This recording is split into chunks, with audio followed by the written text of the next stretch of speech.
Saint-Domingue, 1791. Only a year before, the man had been a warrior in the Congo. Captured by his enemies, he was sold into slavery, crammed into a festering ship's hold. More than 1 out of every 7 captives taken died before they ever saw western shores. But he's one of the lucky ones. He at last makes it to the plantation, where he will likely die. He learns this from one of the few enslaved men who speaks his language. They will be raising sugarcane, a dangerous and exhausting task with the harvest season lasting from December to July. Half the new arrivals will die of disease before the year is out, and if they try to escape, they face punishments ranging from whipping to amputation. The men who harvest the cane have cuts all over their bodies. The women who process it are missing arms from the crushing machines or have massive burns from the boiling vats of sugar. The death rates are so high, his guide says. Plantation owners don't bother providing food or clothing. They just buy more enslaved people when the current group is worked to death. But not for much longer, he says. It is good this new arrival is a warrior, because they have use for warriors. There's going to be a revolution.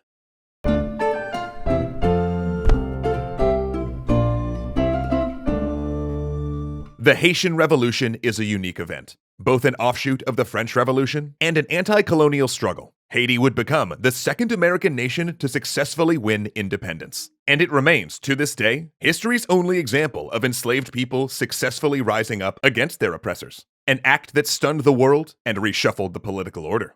From inspiring movements in other colonies to forcing Napoleon to sell Louisiana to the United States, its effect would be profound. But there is no good ending for the people that fought and died to create the world's first government led by liberated slaves. For the example of Haiti's revolution, including the violence of its rising, caused other nations to do everything they could to weaken the young government. Policies that, 200 years later, still impact Haiti and contribute to its current difficulties. But the roots of that instability were there from the beginning, because the economy of the French colony of Saint-Domingue, later known as Haiti, was largely devoted to a single plant. In Saint-Domingue, sugar was king. French settlers arrived on the island of Hispaniola via Caribbean piracy. And though the island had been Columbus's first landing place in the Americas, after a century as a Spanish colony, it was neglected and sparsely populated. By 1625, French pirates had begun setting up agricultural settlements on the western side, importing large numbers of African slaves. By 1697, the division was official, splitting Hispaniola into the French Saint-Domingue in the west and the Spanish Santo Domingo in the east. And within 50 years, Saint-Domingue was a crucial part of the Atlantic trade. Because Saint-Domingue, as it turned out, was the ideal place to grow 3 products that Europe and its North American colonies couldn't get enough of. The first was indigo, a plant that produced a rich blue dye. Next was coffee, the beverage of choice during the Enlightenment. But mostly, it was sugar, a substance Europeans couldn't get enough of, whether raw or converted to rum. And the tiny colony of Saint-Domingue produced about half of the coffee and sugar consumed in Europe. It was by far the wealthiest colony in the Caribbean, if not the world, and the jewel of France's imperial crown. In fact, 1 in every 25 Frenchmen had a job supported by the Saint-Domingue trade. But there was trouble underneath the surface of this economic powerhouse, because Saint-Domingue was a slave society. A place that didn't just have slavery, but was structured entirely around the bloody institution. And the different classes of people living in the colony all had different and overlapping grievances that would all explode once the burning fuse of revolution moved from America to France to the island itself. So when the revolution exploded in Saint-Domingue, it was not a single revolt, but multiple different risings focused on different issues, as much a civil war as a popular uprising.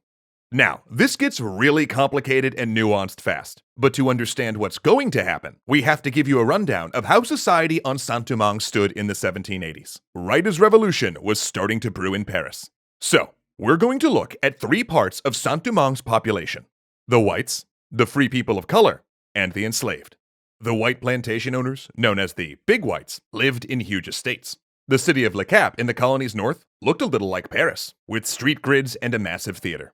Their sons and daughters dressed in the most current fashions and read newspapers brought daily from Paris. In fact, many of these Big Whites didn't even live in Saint-Domingue, preferring rather to hold court in huge estates in France while others managed their land and finances. Though rich, the Big Whites chafed under French economic policies, which forbade them from diversifying the local economy or selling their product to any place but France, even though British Barbados and America wanted their goods. And as the American colonies rose up, these big whites found themselves identifying with revolutionary plantation owners like Washington and Jefferson, and began to wonder if they too could win more economic freedom with a similar Declaration of Independence. Below these big whites were these so-called little whites, Frenchmen who arrived trying to make enough money so that they could go home rich. They were the bookkeepers, the plantation overseers, or shopkeepers. They, in other words, fulfilled any job that did not require physical labor.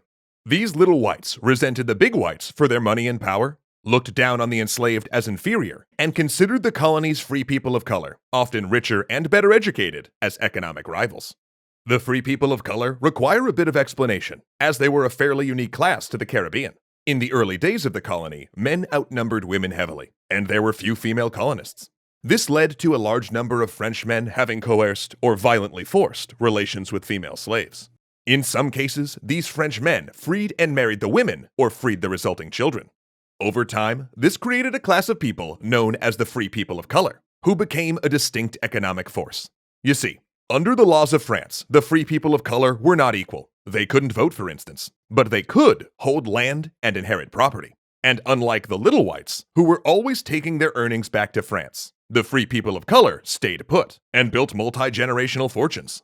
As a result, many prospered, often coming to own plantations with their own enslaved workforce. Indeed, new arrivals to the colony from France often crossed the color line to marry into this group due to their wealth and local connections. Like the big whites, they dressed in French fashion, or at least they did, until a series of racist apartheid laws, championed by the little whites and sweeping in after an aborted 1758 slave revolt, came into force. These new laws barred them from public office, disallowed wearing European-style clothes, and restricted where they could live. Official documents had to indicate that they were colored, since many of these people of color might only have one black grandparent and could easily pass for white.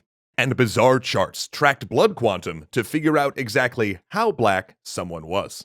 With a fairer system still within living memory, the free people of color would see the French Revolution as an opportunity to gain legal equality as citizens. Though don't mistake that for abolitionism. They often saw themselves as separate from the recently arrived enslaved and opposed the idea of emancipation. And then there were the enslaved, a group that outnumbered all the other groups 10 to 1, and a population that died so fast due to disease, mistreatment, and the tortures of forced labor that a third of all enslaved people kidnapped from Africa went to Saint-Domingue.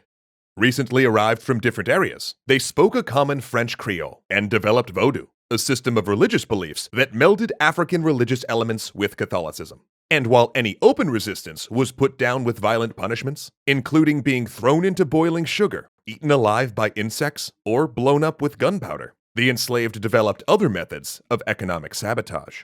In some cases, they might go on strike, disappearing until a particularly cruel overseer was fired, and groups of escaped slaves known as Maroons lived in the mountains, raiding plantations for supplies and carrying out guerrilla warfare.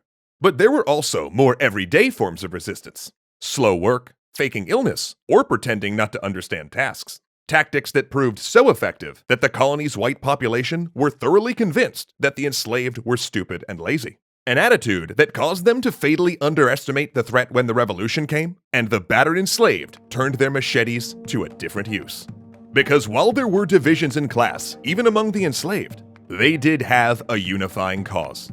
They wanted freedom, and to put the plantations to the torch. Special thanks to our educational tier patrons Ahmed Ziad Turk, Joseph Blaine, and Dominic Valenciano.